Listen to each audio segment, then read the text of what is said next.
Assalamualaikum warahmatullahi wabarakatuh.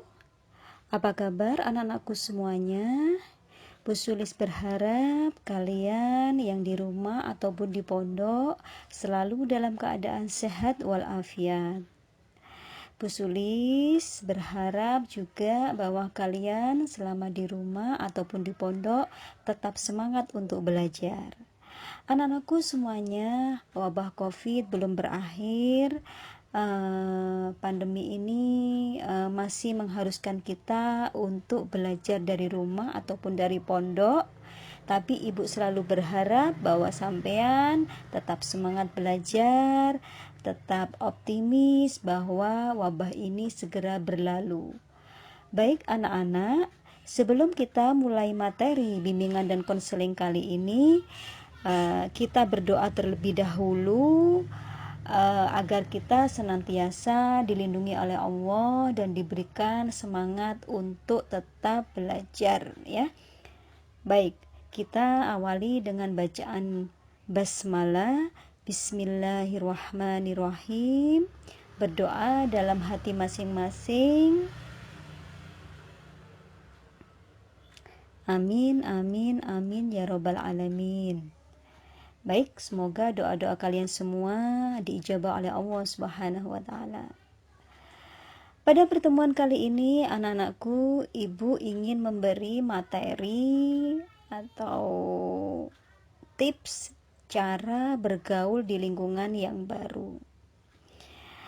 Bagi kalian semua yang masih baru di sekolah MTS Perguruan Mu'alimat, siswi kelas 7 MTS Perguruan Mu'alimat, ketika berada di lingkungan yang baru, pasti kita akan merasa canggung untuk memulai berkomunikasi dengan orang yang baru kita temui. Hal ini memang wajar atau hal biasa bagi kita. Karena itu kita perlu persiapan mental agar bisa berhasil memperoleh teman dan bergaul dengan baik di lingkungan yang baru.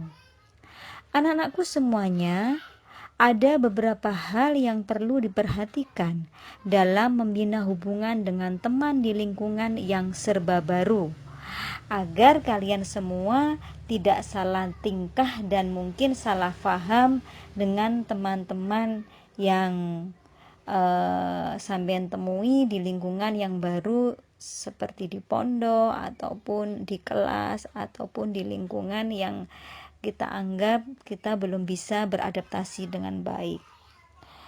Baik, ibu akan memberikan beberapa tips cara bergaul di lingkungan yang baru, yang tentunya ibu berharap dari tips-tips yang ibu berikan ini akan bermanfaat untuk sampean semua. Yang pertama adalah kita harus senantiasa tersenyum. Mengapa sih kita harus selalu tersenyum? Seperti sabda Rasulullah SAW bahwa senyum itu sedekah atau ibadah.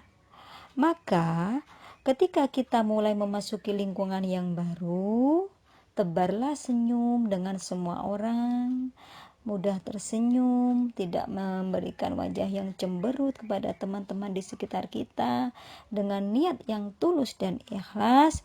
Maka ketika kita tersenyum kepada orang lain, kita akan tentunya disenyumi juga oleh orang lain.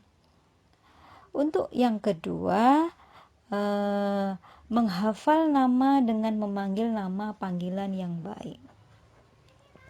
Menghafal nama itu berguna agar tidak salah memanggil orang, dan orang yang kita panggil tentunya akan merasa kita perhatikan. Ketika kita bertemu dengan teman, kita diam saja, mungkin kita juga akan merasa canggung untuk menyapanya. Makanya jangan sekali-sekali memanggil dengan nama julukan yang tidak mengenakan kepada orang yang kita panggil. Panggil sesuai namanya yang kita tahu dan tidak memberikan sebuah hal panggilan yang tidak mengenakan kepada orang tersebut. Tips yang ketiga adalah berjabat tangan ketika bertemu dan berpisah.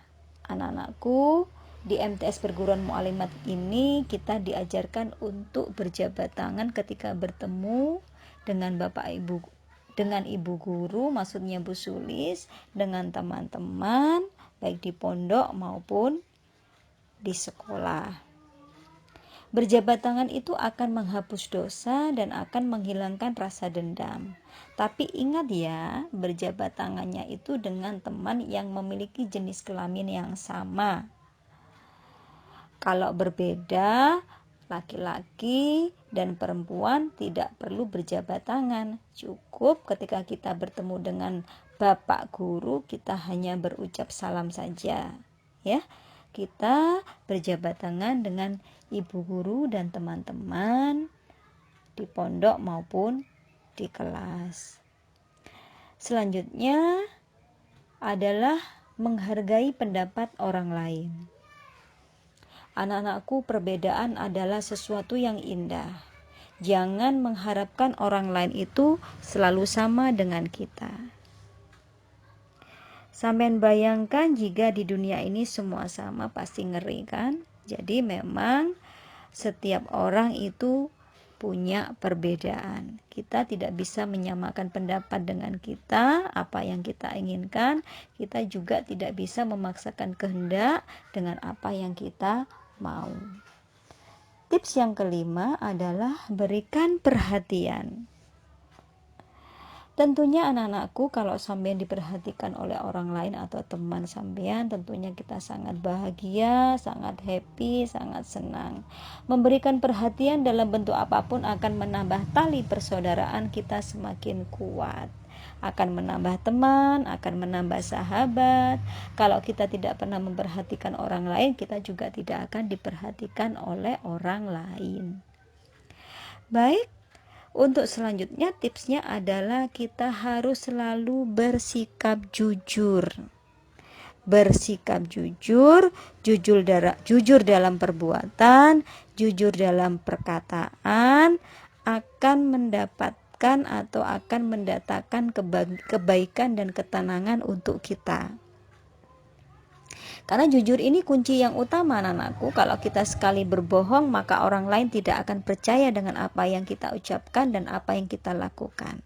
Makanya kita harus senantiasa bersikap jujur dalam keadaan apapun, dimanapun tempatnya. Ya, kunci utamanya kita harus selalu jujur, ya. Jujur akan membawa keberuntungan untuk kita tentunya. Yang selanjutnya adalah selalu berpenampilan dan berprasangka yang baik. Anak-anakku, sebagai perempuan kita harus menjaga kebersihan. Berpakaian yang bersih, rapi, dan berusaha menghilangkan mungkin tentunya aroma-aroma yang tidak enak. Makanya harus selalu jaga kebersihan, baik di pondok maupun di sekolah. Dan yang kedua, harus kita selalu berpikiran positif atau positive thinking terhadap orang lain. Tidak berburuk sangka,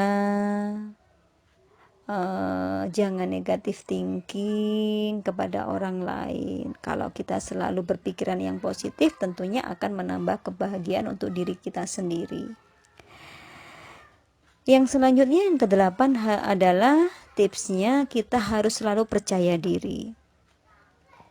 Ini sangat penting untuk sampean sebagai remaja. Harus bisa menjadi orang yang selalu percaya diri. Tidak perlu merasa rendah diri karena setiap orang diciptakan dengan segala kekurangan dan kelebihan. Di mata Allah kita semua sama. Kita semua hamba yang sama. Yang membedakan kita hanyalah ketakwaan kita kepada Allah Subhanahu wa Ta'ala. Untuk menumbuhkan rasa percaya diri ini harus banyak membaca atau sering membaca agar wawasan kita semakin bertambah atau berkembang seiring dengan perkembangan informasi yang terjadi saat ini. Sering berlatih untuk mengasah kemampuan yang sampean miliki. Baik. Untuk yang ke-9 adalah senang menolong orang lain.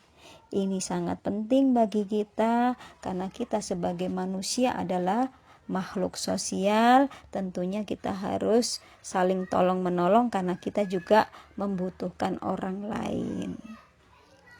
Sebagai makhluk sosial tidak lepas dari orang lain. Ketika kita menolong orang lain, yakinlah bahwa suatu saat kita akan ditolong oleh orang lain. Dengan menolong secara ikhlas atau tanpa pamrih akan memberikan pertolongan yang baik untuk kita di suatu hari atau mungkin di lain waktu. Untuk yang ke-10, anak-anakku, tipsnya adalah berbuat baiklah kepada orang lain. Berbuat baik ini sangat bermanfaat untuk kita. Tidak harus dengan mentraktir teman atau memberikan hadiah yang mahal, tetapi kita menolong orang yang sedang membutuhkan adalah dengan menolong itu kita akan mungkin suatu saat kita akan diberikan pertolongan juga oleh orang lain. Ya, apa sih hal-hal yang contoh dari menolong orang lain tersebut atau teman-teman kita? Yaitu yang pertama dengan memberikan pendekatan kepada teman yang mungkin kita anggap pendiam di kelas, tidak punya teman, merasa dikucilkan lah. Mungkin teman seperti ini yang perlu kita dekati. Jangan malah sampai ikut mengucilkan ya. Tetapi mungkin ada teman-teman di kelas sampean atau teman-teman di kamar pondok, ada yang merasa sendiri lah. Ini mungkin yang sampean bisa memberikan pertolongan dengan mengajaknya ngobrol, bercanda, atau mengajaknya ke koperasi atau ke perpustakaan dengan membaca bersama. Mungkin cara ini bisa sampean untuk menyenangkan teman sampean. Yang kedua, mungkin bisa memberikan pinjaman alat tulis bagi teman-teman yang sampean yang mungkin tidak membawa ketika sekolah ataupun ketika membutuhkan di pondok, mungkin alat tulisnya hilang atau apa, sampean bisa menolong teman sampean tersebut untuk memberikan bantuan dengan meminjamkan alat-alat tulis yang kalian punya. Contoh lain dari berbuat baik kepada orang lain adalah mengucapkan banyak-banyak terima kasih kepada Bapak Ibu guru yang telah memberikan sebuah informasi yang mungkin sampean butuhkan. Atau mungkin juga contoh lain dari berbuat baik kepada orang lain, bisa menelpon atau menjenguk teman yang sedang sakit atau tidak masuk sekolah dengan memberikan perhatian. Mungkin teman sampean bisa bahagia atau mungkin bisa merasakan perhatian lebih dari sampean sebagai teman. Anak-anakku semuanya, itulah beberapa cara atau tips bergaul di lingkungan yang baru. Tentunya Bu Sulis berharap sampean semuanya sudah merasa kerasan bagi yang tinggal di pondok. Untuk yang masih di rumah, harap bersabar untuk bertemu teman-teman kalian di kelas. Ya, semoga saja wabah COVID ini segera berlalu. Semoga saja kita semua bisa segera berkumpul, bertemu, bertatap muka di kelas kita masing-masing. Ya, Bu Sulis berharap walaupun sampai semua di pondok ataupun di rumah tetap semangat untuk belajar, tetap optimis bahwa kita semua akan segera bertemu untuk bertatap muka di kelas kita masing-masing. Selamat belajar anak-anakku, tetap optimis dan berdoa senantiasa semoga kita selalu dilindungi oleh Allah Subhanahu wa taala. Wassalamualaikum warahmatullahi wabarakatuh. Salam bika.